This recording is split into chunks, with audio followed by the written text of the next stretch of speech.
Have you ever looked at someone's life on social media and thought, wow, this person's life looks perfect and mine sucks?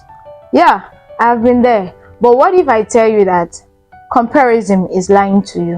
Hello, I'm Favor and welcome back to Faith's Teen Zone, the place where we talk about real struggles that teenagers face and provide practical tips on how to win over them. Before we start the video, let me share a really short story that really inspires this video. A few years ago, I used to scroll on Instagram and I saw people at my age living what looks like perfect life.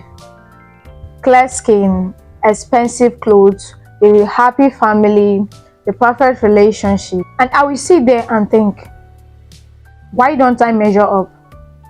Why am I not living life like them? Why those things that they get, why doesn't it come to me? But one day, I found out something shocking. The girl I really admired so much online, the girl that looked like she had it all, was actually struggling with depression. That hit me hard, and I realized that those things that we usually compare ourselves to are just the highlight, not the real truth. So from that day, I promised myself that I'm not going to continue comparing myself to others because I don't know what is happening behind the scene. I promised myself that I will stop comparing myself to others and find simple ways on how to start admiring myself the way I am. So the question is, how do you stop comparing yourself to others? I'm going to share just 5 practical tips on how you can stop comparing yourself to others. It has really helped me, so I thought as much to share it with you. Number 1 thing that would help you stop comparing your life to others on social media is remind yourself of your strengths daily. Write down 3 things you love about yourself. It really helped me a lot. For example, when I started with I'm beautiful. My body is perfect the way it is. My smile is cute even if I don't have the perfect set of teeth. I'm grateful. I know that my teeth are not perfect, but I'm grateful that I have the perfect smile. Number 2 thing is that remind yourself that social media is not reality. For me, after realizing that,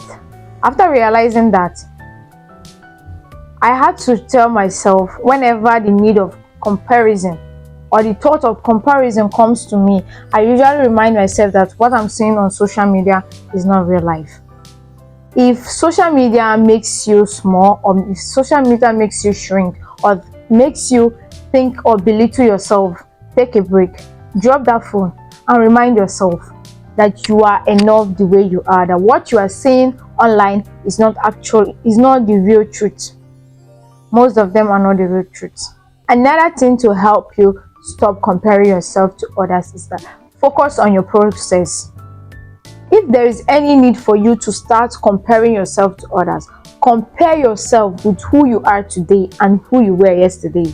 Even if you look into it, you will see that there is a lot of changes, and that's the only person you should be comparing yourself with, the person you are today and the person you were yesterday. The 4th thing is celebrate others without losing yourself.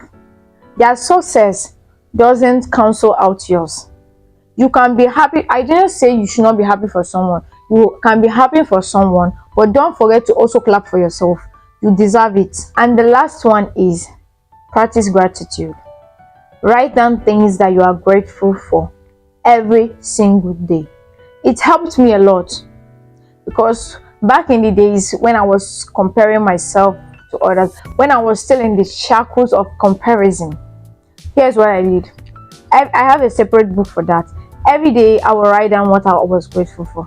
Do you know what rewired my sense into being grateful for what I have is that I wrote one thing one day, that I'm grateful for what and all I have.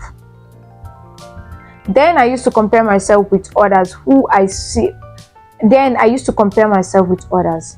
When I see my mates wearing all these trending clothes, all these expensive jewelries, I would tell myself, oh, I don't have much clothes. Even if when I'm invited to attend a party or something, I'll tell myself I don't have enough clothes. Because why? Because I don't know how to match colors. I don't know my body type. So most times things I wear feel awkward, and I don't really like it the way it looks on me.